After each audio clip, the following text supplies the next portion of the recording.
être une pâle copie du macronisme. Aujourd'hui, c'est donc pas de copie du macronisme. Bruno Retailleau au ministère de l'Intérieur. Et il Non. devrait quitter le gouvernement Non, mais si c'est un échec. Pardon, c'est pour moi difficile d'aller dans tous les C'est sens. pas un duo, ce n'est pas un duo. Vous me rassurez. Et ben vous voyez, vous avez compris ce que c'est. J'ai bien compris. Un duo et pas un duel. Et la pression pour faire en sorte qu'on aille chercher ces résultats. C'est pour ça que je suis exigeant. Parce que si je ne suis pas exigeant, je sais trop ce qui va se passer. Dans 6 mois, on se réveillera et on dira mais on n'a pas réussi à être suffisamment ferme. Je veux qu'on soit ferme, je veux qu'il y ait des actes, je veux qu'on fasse ce travail de recul. Alors, votre proposition, Laurent Wauquiez, sur Saint-Pierre-et-Miquelon, d'y envoyer les OQTF les plus dangereuses, je disais, Bruno Retailleau, juste cette idée déroutante. La question n'est pas de répartir sur le territoire français les personnes sous OQTF, mais de les expulser, d'où le bras de fer avec l'Algérie. C'est ce qu'il a dit sur BFM avec Apolline la semaine dernière. Mais ne faisons pas semblant de ne pas comprendre. Il ne comprend pas.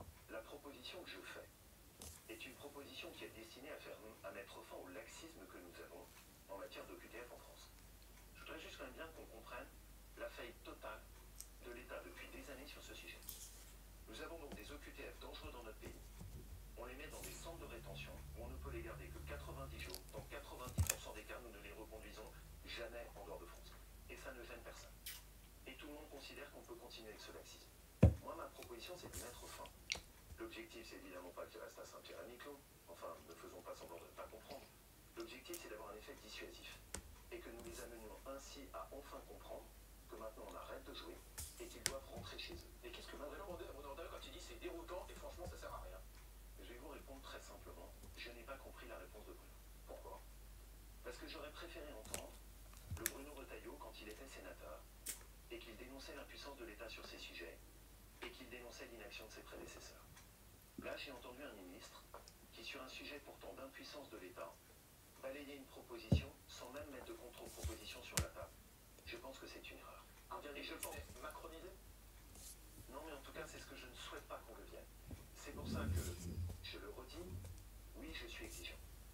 Parce que je suis conscient des responsabilités et de l'attente des Français à notre égard.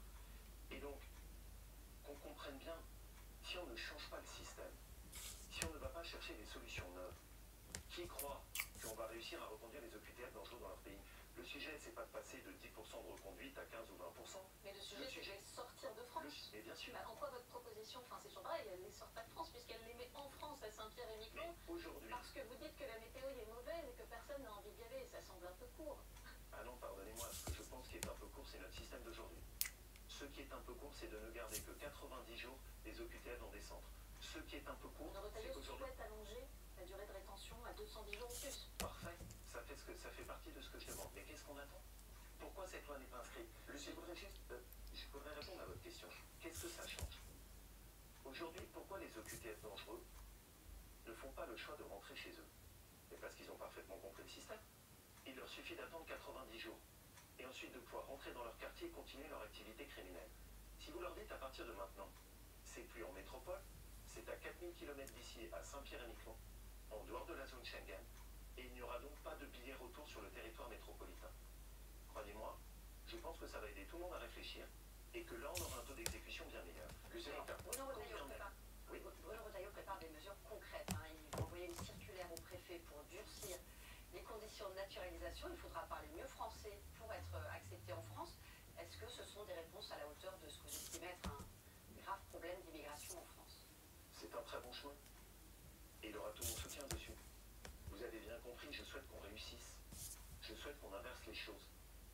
C'est d'ailleurs pour Bruno ça Retailleau que, agit. bien sûr, et tant mieux. Et vous voyez bien quand même que dans le même temps, on a commencé notre propos par quoi? L'explosion de l'insécurité. On parle des OQTF, vous voyez bien que dessus on se heurte quand même à un mur. Et donc moi ce que je souhaite, c'est aider à ce qu'on aille plus loin.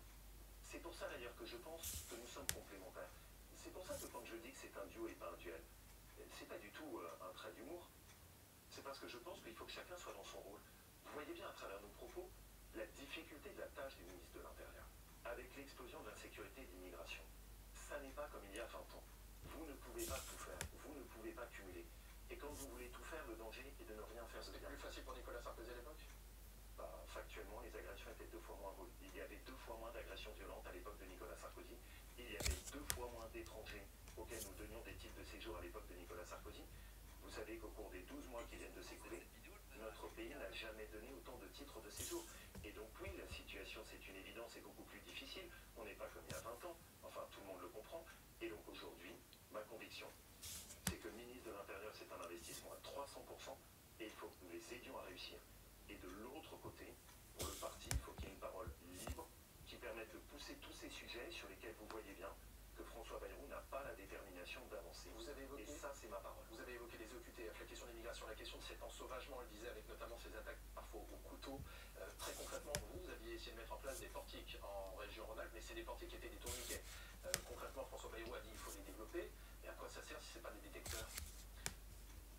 C'est effectivement un sujet auquel moi je me suis heurté quand j'étais président de région. Et j'ai vu monter cette explosion de la délinquance. À l'époque, comme sur les OQTF dangereux, j'ai donc enclenché une proposition qui consistait à sécuriser tous nos lycées avec des dispositifs anti-intrusion. J'ai connu la même polémique que celle que sur les OQTF dangereux. 5 ans plus tard, personne ne viendrait contester l'utilité de ce dispositif. Ce que je souhaite, c'est qu'il soit introduit dans tous les lycées de France. C'est-à-dire des dispositifs avec des sas de sécurité, des systèmes de badge, des systèmes de portiques qui permettent d'empêcher les intrusions. Est-ce que c'est la solution miracle? Non. Ça n'aurait pas empêché le drame de Nantes, j'en suis parfaitement conscient.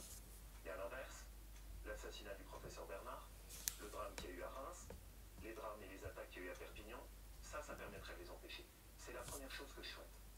Et c'est une proposition très concrète, il faut juste y atteler tout de suite. La deuxième, aujourd'hui un chef d'établissement, contrairement par exemple au Royaume-Uni, les agents des lycées n'ont pas la possibilité de fouiller les sacs, par exemple pour pouvoir supprimer et enlever tous ces couteaux. C'est la deuxième chose que je demande. Changeons la loi. Aujourd'hui, elle ne nous le permet pas. Exemple de plus, de choses sur lesquelles je ne veux pas qu'on se contente de commentaires. Il faut des actes. Il faut qu'on passe des paroles aux actes. Parce que sinon, je connais trop ce qui s'est passé. On met des propositions sur la table, très bien, ensuite on fait des minutes de silence, on fait des marches blanches, et il n'y a jamais rien qui change. Moi, ma détermination, c'est que je veux des résultats. Je veux que ça bouge. Je veux que ça change. Laurent Wauquiez, dans un instant, vous nous direz où est-ce que vous comptez trouver les économies nécessaires à la France. Est-ce que c'est dans la poche des Français que vous irez les chercher ou pas? Vous restez sur BFM,